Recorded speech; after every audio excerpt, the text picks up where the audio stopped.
This is for audio, so do not be afraid of the dark image. You don't even have to look at it, and there's almost nothing to see other than the glare on my glasses. So this is for audio. This is meant to be an analysis and commentary on the conclusion of the TV series called Mad Men. Complete spoiler alert. This is something that is going to it's based, or it refers to, an assumption of familiarity with the entire season. I actually went maybe 15 minutes into this analysis before I realized that I had not clicked the record button. So I'm going to try again.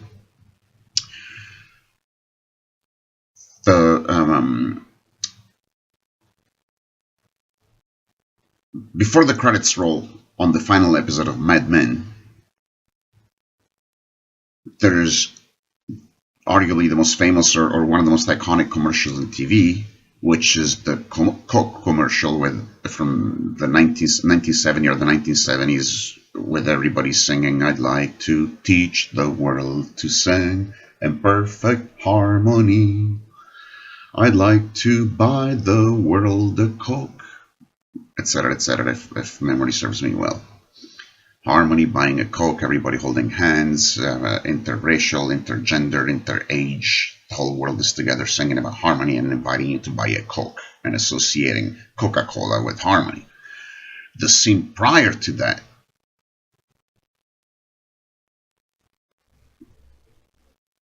is Dan Draper vocally joining an already ongoing chorus. Don Draper vocally joining an ongoing chorus with the people around him. And the chorus is the most iconic mantra that we know of in the Western world, which is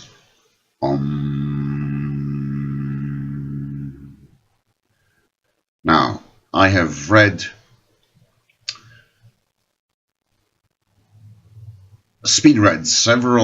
numerous fragments and excerpts of articles and reviews that addressed the ending of the Mad Men TV series, and the ones that I saw the most seem to all converge on the question: was the Coca-Cola commercial done by Dan Draper? Was he the creative director for it? Is that to be assumed in the narrative? With all due respect, I almost find that question silly, in the sense that, forgive me, but in the sense that, leaving aside the fact that I suspect that it's either been said or referred to assume that Matt Weiner, the creator and showrunner of the series, deliberately left that question open from a narrative perspective. Did Dan Draper come out of retirement and create that commercial, the famous commercial of this irony, by the way, with the buy Coca-Cola for world harmony? Leaving aside the fact that I believe it's almost safe to go with the notion that Matt Weiner left it ambiguously open, I would argue that there are two key primary readings of the ending of that series, which have to do with harmony and advertising. and that it's a brilliant stroke of genius. Now, ostensibly, Mad Men was a TV series about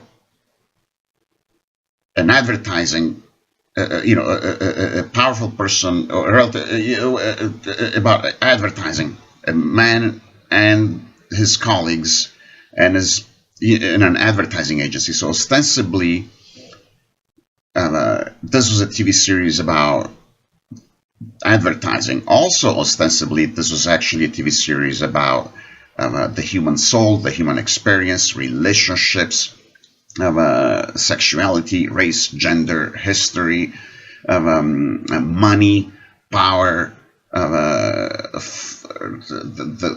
the family, sex, betrayal, love. I think I've said this before, but the meaning of one's life, and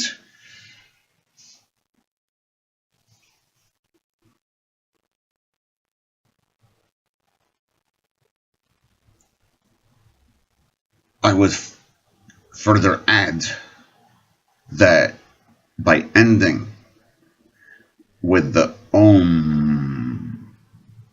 actually, let's start by ending with the Coca-Cola commercial about people singing in harmony, about the world singing in harmony together. In the context of it being a commercial in which they tell you to buy Coke, and everybody is holding a Coca-Cola bottle with, Coca-Cola in Arabic, Coca-Cola in Chinese, Coca-Cola in Spanish, Coca-Cola in English. It almost goes beyond the ability to, it does go beyond the ability to express with words the juxtaposition of that, which is central to the theme, which has been both implicit and explicit in this series about not only, advertising versus, I would argue not only advertising versus art, but advertising versus non-commerce. We've got a series that talks about delves deeply into the human soul.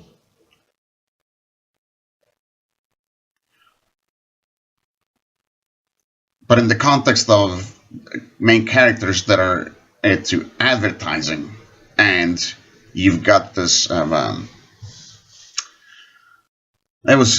comments are flowing more naturally before I realized that I was not recording. But anyway, in a way, it's a tribute to advertising. The ending is a tribute to advertising, but it's also a tribute or a hint to an intangible, paradoxical, intertwined, inextricable connection between these two apparent opposites, which are advertising for money and art and or the human spirit. And if you think back to something such as when they had to deal with the Burger Chef account, which I always wondered, was Burger Chef supposed to stand for Burger King? Because it seems like most of the companies that are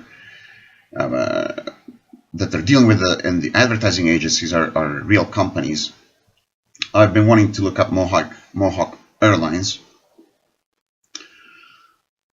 and I've argued before that everything is advertising. Even a lamppost with the walk don't walk sign is advertising. It's advertising itself, if nothing else. But before we get to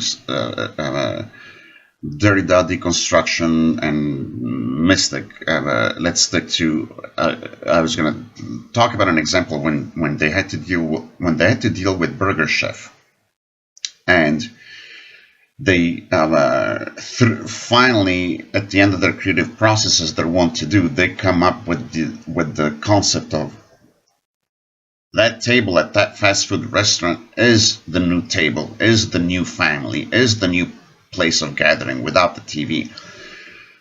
In a way that was foreshadowing, if you will, not necessarily intentional. Whether or not it was intentional, that's an issue that's of huge contention in literary circles about the authorship of like or off of any text. But if you forego the implications of the debated concept of the meaning of authorship, if you forego the concept of authorship implied in the word foreshadowing, and you look at the word foreshadowing in the sense of an element in a narrative that is actually a salient, that has significant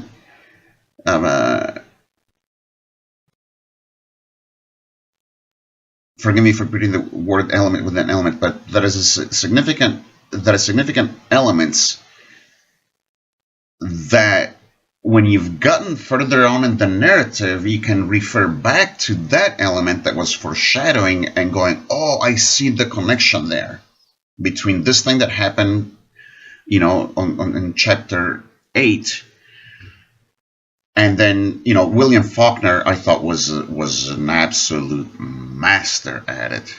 But where the element or that sentence or something in chapter 8 or on page 23 all of a sudden gets picked up again and to a degree of importance on page 300 or in the last chapter or something like that, or later on in the narrative. So in that sense of the word foreshadowing, their insight, their revelation, their epiphany with Burger Chef about we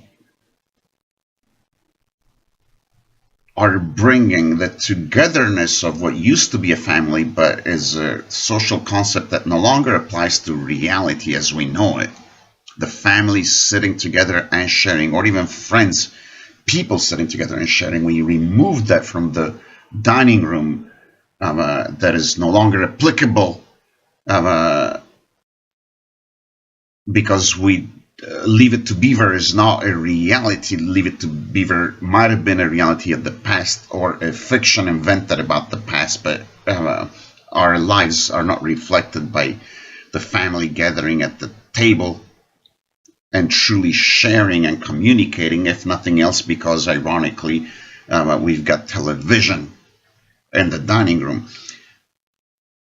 Now the new table of gathering and sharing and personal connection is at this fast food restaurant. The brilliance of the insight is, number one, demonstrated with the editing and the actual shots and scenes and music and lighting and so on and so forth in the episode, because from a semiotic perspective, it actually all has at least a part to it that has those ingredients that make it likely for the majority of the audience to actually feel that vibe, simultaneously with the irony of it, oh, now we're going to make fast food restaurant the place for family, or here's all this love and connection, but this is all about money, and it could have been Burger King or McDonald's or whatever, and they don't give a fuck about the family, they just want to make money or so. At the same time that there's the irony, there's whether it's the music or the camera angles or the way that it was edited and acted and filmed, etc., and put together, it pulls those emotional triggers, visual semiotic emotional narrative triggers that make you feel like you're almost moved. It's a obviously every audience member is going to have a different reaction even at a different time, but it's almost a moving scene. You feel the warmth, the togetherness. And the other thing is that all those elements, the apparent paradox and irony, that this is for money. They couldn't care less if it was another chain that was their client, together with the fact that, wow, this feels good, that is foreshadowing of the Coke commercial. Because if it would have been Pepsi, they would have been, I'd like to teach the world to sing and sell you a Pepsi. So the irony of this commerce, this creating these emotions and these wonderful feelings and this happiness, as Don Draper says in the first episode when he's talking to Rachel from Menkins, he's talking about advertising is about creating this sort of perception of happiness, which completely ties into the fact that the series is very much about the human experience and a lot of lost souls that don't know how to find their happiness. And the irony is, again, this paradox of, okay, they're doing it for commerce. They don't give a fuck to a great extent, or at least so the conventional wisdom goes, that an advertising. It's the amazing John Slater and the actor and the character of, I think it was him, maybe it was somebody else, but in the character of Roger Sterling, maybe I'm getting mixed up, but when they bring up the issue of do we want to have a client that doesn't hire Negroes, he says we're not getting paid to encourage the racial equality. We're getting paid to make this company's business, this company's finances increase. I'm paraphrasing, okay? But I keep going to this paradox and this irony of the fact that they use the music and the humans angle and all of that in advertising to create the sensation of humanity and happiness. And as conventional wisdom goes, it's only so they can squeeze more money out of your wallet. The theme of advertising versus art, or advertising versus what's really important in life. Money versus, human fulfillment or love or finding your path or harmony, okay? But these are humans that are creating these things. They are aware of the human experiences with all of its ironies. And at the same time, that arguably and by conventional wisdom, they don't give a fuck who the client is, and they want to do it for their money. And in order for them to make money, the company that is their client needs to make money. You can't take the human out of the equation. Obviously, creating a sensation of happiness and warmth and love and the human experience is what sells. But the reason it does is that we live in a humanity where art and humanity and the heart and the soul and togetherness and happiness are what we are craving, whether it is by cheating on our spouse or by being faithful to our spouse. The end purpose is the same, which is, what is my purpose in life? Is it happiness? And as you could argue that there's this parallel between a TV commercial and a marriage, for example. Or there's this parallel between a TV commercial and a career. There's this parallel between this TV commercial and alcohol. There's a parallel between this TV commercial, I don't mean this TV as in the Coca-Cola commercial, any TV commercial.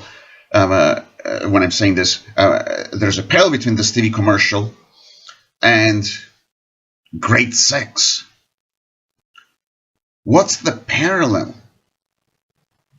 When you're the conventional thing is like, oh, consumerism. They're trying to get you to buy that product because they are scientists and artists that use their science and their art to make you believe that if you buy that product, you will be happy. But the same can be said about if you have that sex, if you drink that booze, if you have that wife or that husband or that kid, if you have that, whether it's the illicit affair or the faithful relationship, whether it's the career and fulfillment with the career, whether it's creative or financial or equality or whatnot, all the human experiences that the characters engage in are a reflection of the human experiences that all humans engage in their existence in life, and trying to figure out what it is that makes them happy. So that's why there's a parallel between the Coca-Cola or the burger or the vacuum cleaner. I don't think they had an episode about vacuum cleaners, but they used the vacuum cleaner. But anyway, the product and the ad ultimately, symbolically, almost has the same role as the thing that is not in the ad, but that swim, that walk, that sex, that child, that friendship, that someone to talk with, is something that you pursue. Just like you would buy a product hoping that it would make you happy, you pursue that personal thing that you would not associate with commerce, because arguably it's culture that has created, for example, the notion of marriage, or its opposite, the notion of cheating, as something that would be rewarding. So in that sense, our culture, way before the television and print existed, in ancient history, our culture, our storytelling, the society around us that we are unfortunately ingrained to imitate without questioning, had the same effect as advertising, because it was telling you this is what is good for you. Whether it's the illicit good, or whether it's the taboo good, or whether it's the normalized good, society has embedded in our brain, just the same as advertising has embedded in our brain. It has embedded in our brain, in our mind, technically speaking, more so than our brain, of a notion of what would make us happy. And there's that parallel. And I was going to say that the foreshadowing of the burger chef, where what would make you happy, sitting down and sharing the talking and being together with your family or your friends.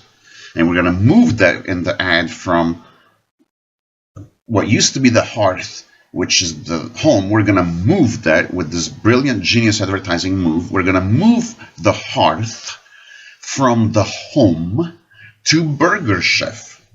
And it foreshadows the culmination of the most important themes of Mad Men. It foreshadows that in the culmination, which is the ending of the season. Because not only do you have this most famous commercial that is this mix of advertising, which is supposed to be simply material and for the money, with its opposite, which is everybody holding hands, a world of goodness and so on and so forth, which I would argue are not incompatible. Far from it.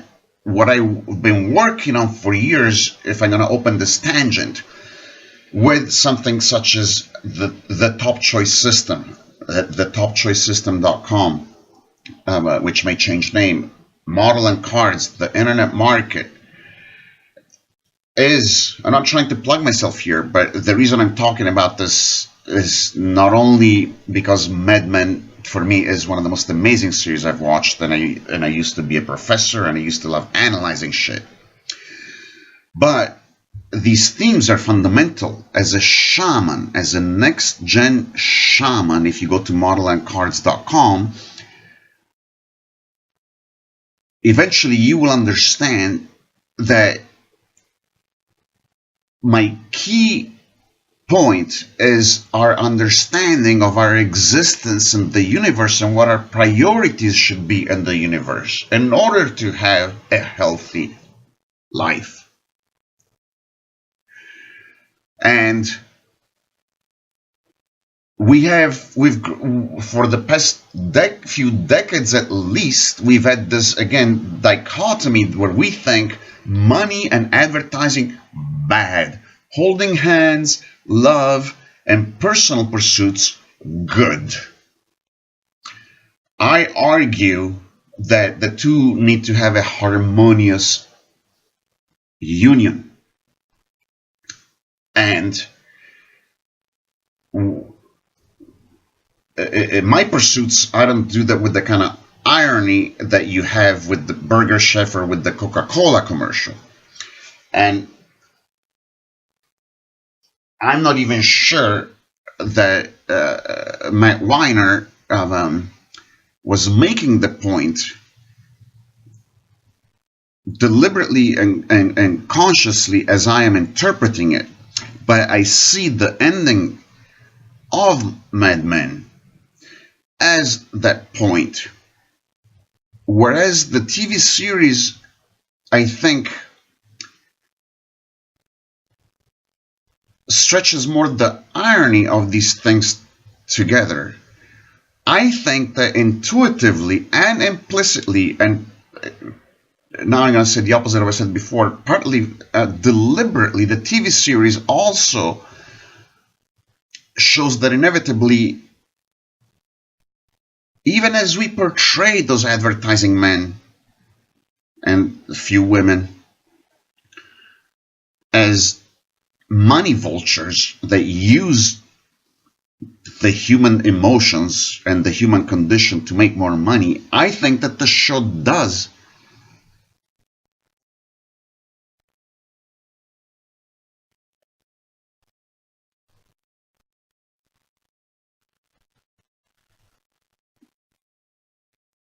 express that the human emotions are actually right there for real. And if the story is about, I mean, fortunately it's also about Jane, the office manager, and Roger. The story is about Pete Campbell, and so on and so forth. Arguably, the story is about Dan Draper. And again, Dan Draper at the end is in this talk about opposites, the opposite world of the Madison Avenue fast money New York world. He is in a retreat in Northern California in nature by the ocean with people that are doing spiritual healing and yoga and holding hands in circles, and he's joining them, sitting down in a yoga position, and the Om chant.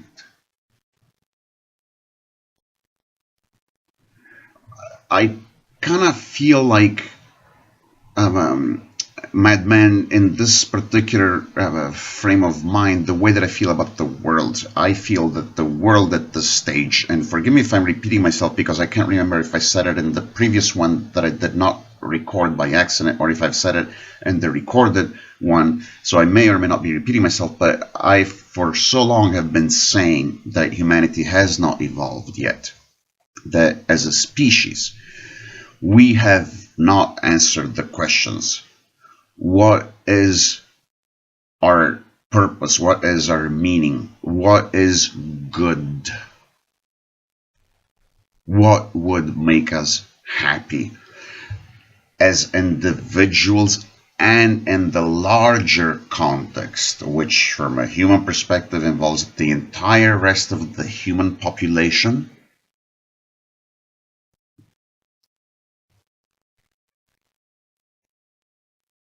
From a more mystic perspective, it involves a fractalization of the entire cosmos. But I've been arguing that humanity is still confused. And there's this thing that I see in Mad Men, which I see in humanity, which is that through 7 seasons, these characters are especially in the form of Don Draper, but this applies to pretty much all the characters, are in this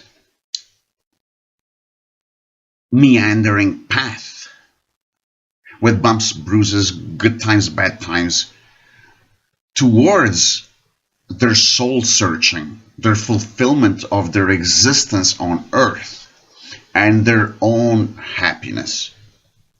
Again, as individuals and in the context of the world in which they live. I would argue that this bouncing, this meandering in Mad Men, just as in our unfinished state of evolution in humanity, I would argue that humanity has not figured that out. And that humanity, just like the characters in Mad Men, still do not know the answer to what is good and harmonious with the world. And I would argue that the ending of course, that's what I focus on the most, as I said, in my life and in my pursuits. And I do believe that I have answers, and I'm not going to be mysterious about it. I'm going to tell you right now that, as I say 1,000 times before I resume the commentary on Mad Men, I would argue that we need to reprogram our minds about what's good and what's bad. We need to understand what I say in the Model and Dictionary, quote-unquote, or the Tooks Dictionary, which essentially good has to do with, is it going to be good with the benefit of hindsight? And also the distinction between bad and evil, and that essentially I'm far from saying that, but the ultimate answer should be live and let live, and that using force against anyone that doesn't want to use force against anyone is the fundamental principle of what is evil as opposed to bad. And that furthermore, whether you're talking about a tree, a human being, or a galaxy, for any organism to be healthy, every cell in the organism needs to be healthy. And from a very material point of view, I would argue that we need to live in a world where there is no world hunger. I have answers to how we could do that. The cost of it would be 1% of the money of the world, approximately 1% of the money of the world, to see to it that everybody is hungry, and that there would be ways that the Pope might not agree with, but that could be implemented so that we do not have population overgrowth. So that, for example, as we provide food to the hungry, we provide food with the pill. But before I get too technical, and ultimately my answer to the social aspect is the elimination of law. This is very radical. It'll take a lot of reprogramming, the elimination of taboos, a new type of interactive democracy, a new type of economy, but more than anything, not more than anything, but fundamentally, the concept is that you cannot be well unless your neighbor is well. You cannot even be well unless somebody in Syria is well. And wellness comes down to material wellness and non-material wellness. Non-material wellness is a complex psychological and emotional matter, which may or may not, in an evolved species, be easily fixed. I have theories about that too. But the one thing that is, technically speaking, we're not psychologically ready as a culture yet, but technically speaking, technologically speaking, the one thing that we can take care of is everybody's material wealth, because there's opinion is not a math. Excuse me, math is not an opinion. And I believe that in order for everybody in humanity to be materially well, everybody needs to be able to eat, and everybody needs to be able to be connected to the rest of the world via the internet. And when I said math is not an opinion, there might be differing opinions about, leaving aside whether or not that's right or wrong, that we attempt to live in a society where everybody has enough to eat and everybody is connected via the internet. The math part is that somebody might argue that we can achieve that with 1 or 2% of the world's GDP. Somebody might argue that we need more than that, but there is no getting around the fact that the cost, the material cost of seeing to it that everybody has enough to eat on Earth and that everybody's connected to the internet on Earth would cost a fraction. A fraction of the wealth of the world. A fraction of the wealth of the world. And there are systems in place where that could actually, if we had an enlightened mind and a change, what do you call it, the 100th monkey, or where society all of a sudden, boom, everybody starts to see things the same way. It could be a matter of weeks. If you imagine an Earth in which the majority of the Earthlings have changed their mind and they say, yes, we do want to live in an Earth where everybody has enough to eat and everybody is connected to the internet, we could actually, technologically, we could achieve that in a matter of weeks. Because most of the structures are there. It's just a matter of electronically redistributing things. We've got ways to, to check things, cameras, and so on and so forth. And the margin of error would not be significant. We're talking about a fraction of the cost. But so that's so I don't get mysterious about saying, oh, what would I do about the world and so on and so forth. But to get back to the non-material, and more importantly to the Mad Men TV series and my analysis and commentary of it, all these characters meander through their life, embodied it mostly in Don Draper, but of what is it? Where is my happiness? What is my identity? And what I was going to say is that not only, okay, I'm going to say, first of all, again, I see the same lack of answer in Mad Men than I do in the TV series Mad Men that I do in humanity in general. Because unlike me and other people that become monks and so on and so forth, most people don't wake up every day thinking, what is the answer to life, not only for myself but for the whole world. Most people get up and do their job and take care of their chores. And religion and or society has already given them their idea about it can be done or it cannot be done, or we're not meant to find it in this life, okay, or in this lifetime. So yes, I see both Mad Men as a TV series and humanity as being at a stage where we see this meandering and this bouncing from one thing to another, but still not having an answer. At the same time, narratively, the season does reach a conclusion. A conclusion that leaves things open, of course, which is perfectly normal in narrative, but it does give you a sense of conclusion. The show was so brilliant that with every episode and with every season, I thought, how can it outdo itself? After it's done this, how can it outdo itself in terms of brilliance, in terms of holistic resolution to the human narrative plots, the thematic ideas, and so on and so forth. And as a show, and both as entertainment and on the deep level, and it did every single season. And my biggest question was when I approached season 7, knowing that it was going to be the conclusion of the series, is how is Matt Weiner and everybody involved here, from the photographer to the key grip. How are they going to pull it off? How are they going to give us a satisfying ending? Because in the previous seasons, one of the classic narrative techniques was to not only provide some amazing things at the end, but to leave you with a situation where it's like, oh my God, I hope the series continues. I hope they sign them for another year. I want to see what happens next. Okay, so with the understanding that the 7th season was the last season, and if my understanding was correct, that it was meant to be the last season, that would obviously that still leave the open possibility for the characters and or the open possibilities for the season to be renewed or picked up in the future again.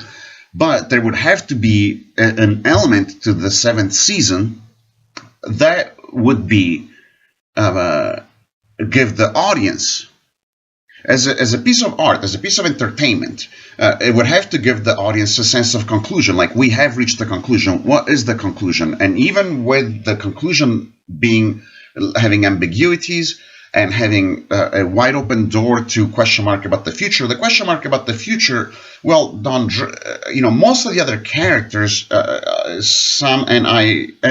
would argue that with Peggy and Stan, it was done in an almost ridiculous fashion, but there were precedents for the ridiculous fashion, and we learned to embrace them in previous seasons. But most of the characters' storylines did reach what constitutes a conventional conclusion.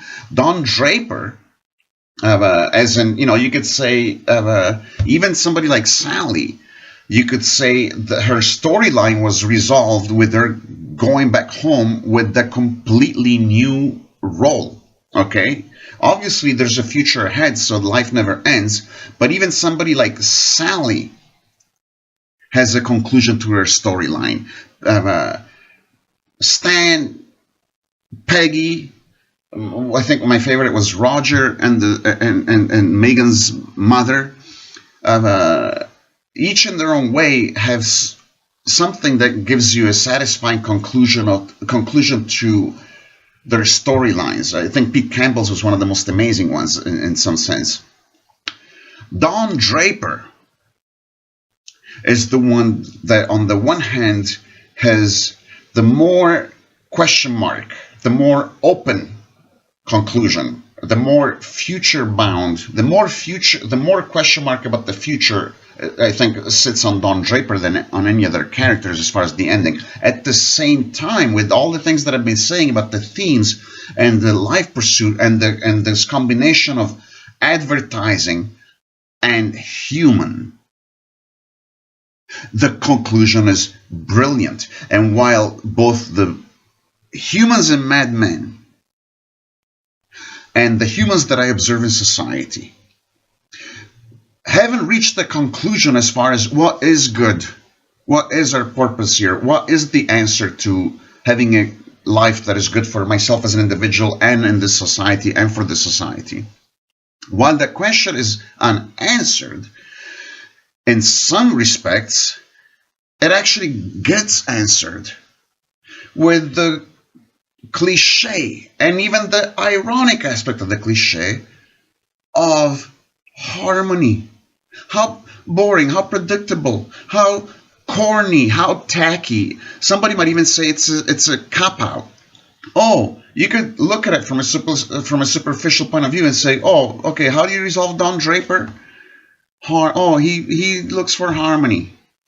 But even if you're taking that, he looks for harmony and human connection, even if you were to take that superficially, even if you were to take that cynically, even if it is not as specific as my arguments, which could be wrong, that, something practical like everybody should have enough to eat and everybody should be connected to the internet, because harmony is this generic thing. Everybody that pushes harmony, whether it's the Dalai Lama or a commercial, doesn't really have practical answers for how do we achieve harmony. And for that matter, harmony is unappealing because, I keep saying with my plans about, everyone can have enough to eat, .com, or the ideas behind it that evolved into, whatever. But it's like, if you do a movie about harmony, if you do a movie about the end of world hunger, you're not going to have a lot of people want to see it. I might not even want to see it myself, even though I'm so driven about it. I want to see action. I want to see things blow up. I want to see conflict. So what the fuck is harmony? Well, harmony is what's going to have to be inevitable. And even though neither Mad Men nor the Dalai Lama nor the Coke commercial have an answer for what harmony would be,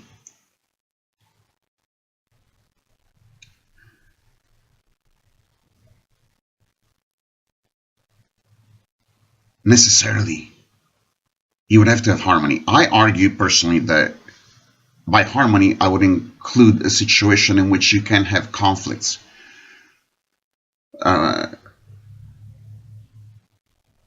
For me, it's fundamental that conflicts would have to be consensual. BDSM is the foundations of bondage, discipline, sadomasochism are about consent. They can engage in pain, they can engage in struggle, but it's because they want to, and it has a cathartic and a psychological benefit for them. So if there's a human instinct to engage in conflict, we've got the octagon, we've got the ring, we've got video games, we've got people that want to fight. The point is, we could even have wars, as I keep saying, so long as the wars don't involve anybody that doesn't want to be in the war. If there's 100 Palestinians that want to go at it against 100 Israelis, let them go at it. To me, that's harmony, so long as none of them shoot anybody that doesn't want to be in that conflict. These are arguably very complicated science fiction utopian notions, arguably very simple notions. Just like Donald Trump's idea now with the reaction to the bombings in Paris and the Syrian refugee crisis, and he's saying something that I've been saying for years in my model and narratives, which is create territories and bring America to the people that want to come to America. He says, okay, instead of all of us taking in Syrian refugees, why don't we use our resources to create a safe area in Syria for so all the refugees can stay in Syria, but it'll be safe. A territory with boundaries. Boundaries get into the same kind of mystic loopholes as harmony do. But the fact of the matter is, Matt Weiner. So in my idea of harmony, you can have conflicts, you can have the octagon, you can have wars, but it'll be consensual. I'm only saying that because, as with the food and internet, I don't want to say, oh, I've got these ideas and then not mention them. I mention them very succinctly here. But to get back to the conclusion of Mad Men. See, I'm arguing that harmony is not a cop-out. And even if it were a cop-out, to say, oh, okay, so he sits and chants about harmony and we juxtapose it with the irony of Coca-Cola and harmony, which is, I'd have to argue, first of all, it's brilliant artistically. It's brilliant because of the artistic consistency, because of the repetition of the themes, of the money for the advertising and the human themes. You also have the organic coming together of the fact that he is chanting Om at a natural retreat. Here's this Madison Avenue madman chanting Om at a yoga type spiritual retreat. So there's harmony, upon on the word, between Om and harmony, between Om and the Coca-Cola commercial. The Coca-Cola commercial is not just a commercial that is about harmony. It is not just, the Coca-Cola commercial is not just a commercial that mixes the human appeal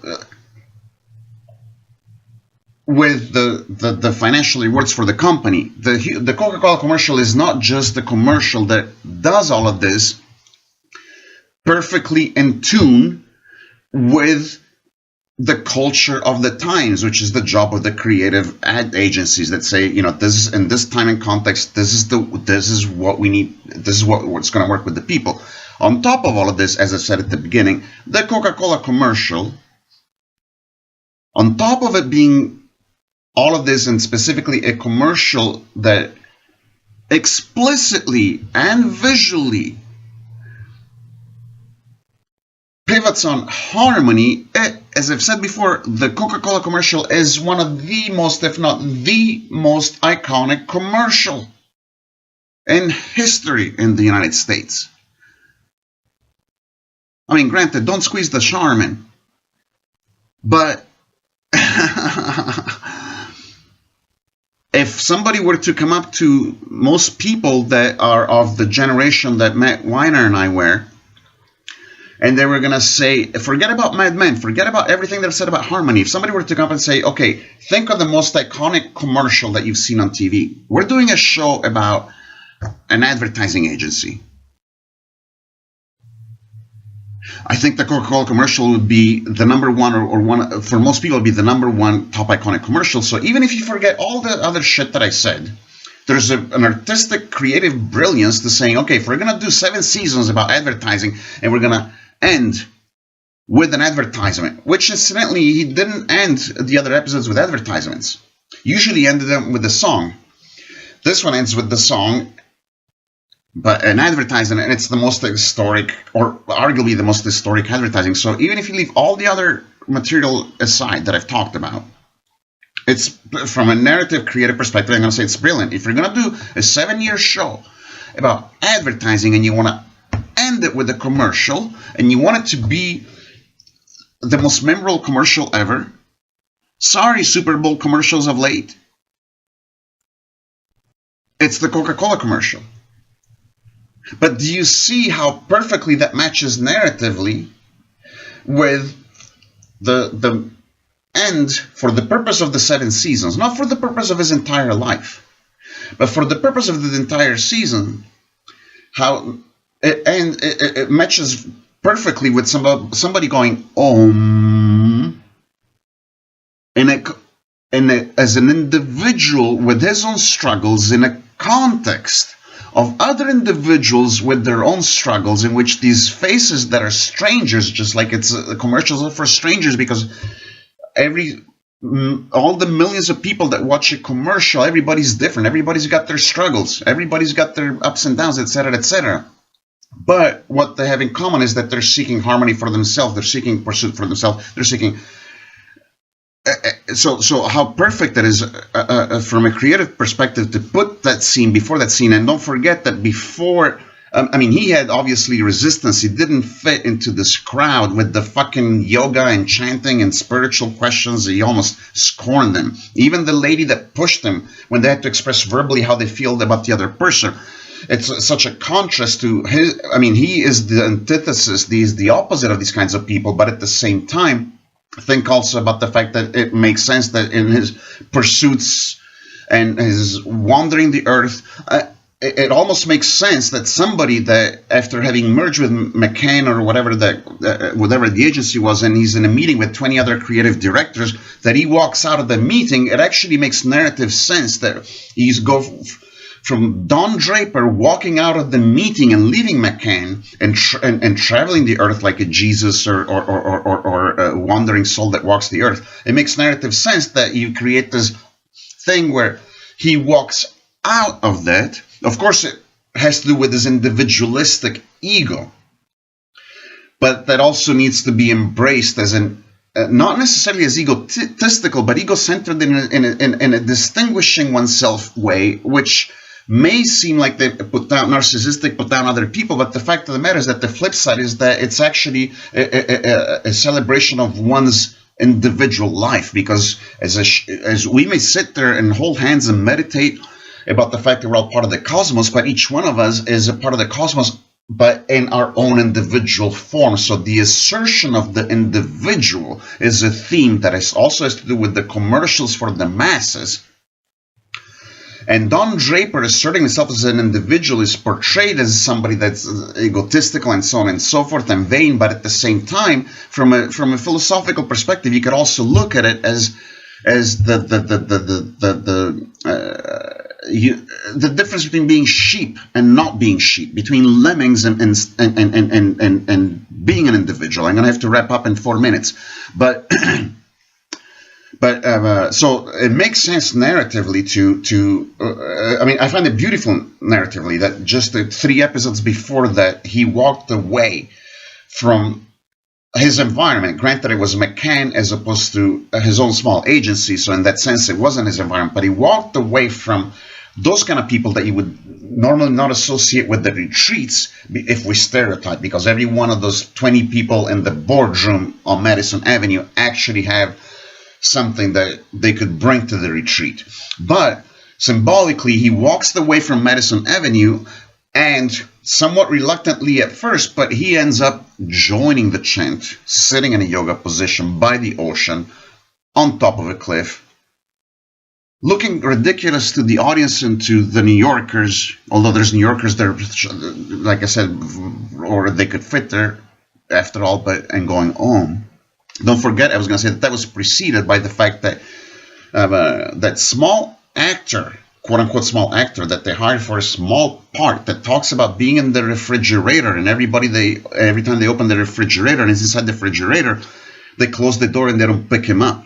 And that loneliness of it. And here's an actor that comes in and has never been in this season, which is a tremendous actors and tremendous scenes, and the scene that he does is pivotal because the one person that gets up and hugs him is Dan Draper. That's what happens before we cut to the scene where they're all sitting on the lawn, sitting on the green, chanting Om. He cried and he embraced this person, this character, and kudos to the actor that was able to pull that off, because the weight of that scene is so important.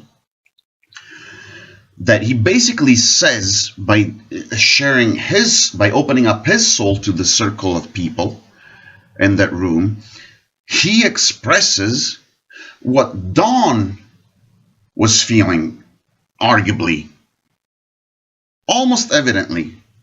Not necessarily, but it could go well. And so that was, do you see how all of this fits together organically? The loneliness. I'm oversimplifying here. So, harmony can mean so many things. But the combination of these life pursuits with the repetition of the fact that by sitting there chanting Om, these are not people that have come to a conclusion. But they're repeating, in a sense, that they are looking for what the Coca-Cola commercial promises.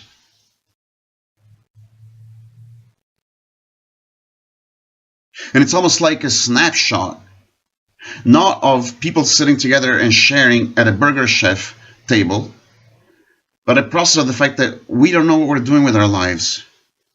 There's something bigger than us. We each have our tormented souls, with our beauty elements of our life too, and we don't know.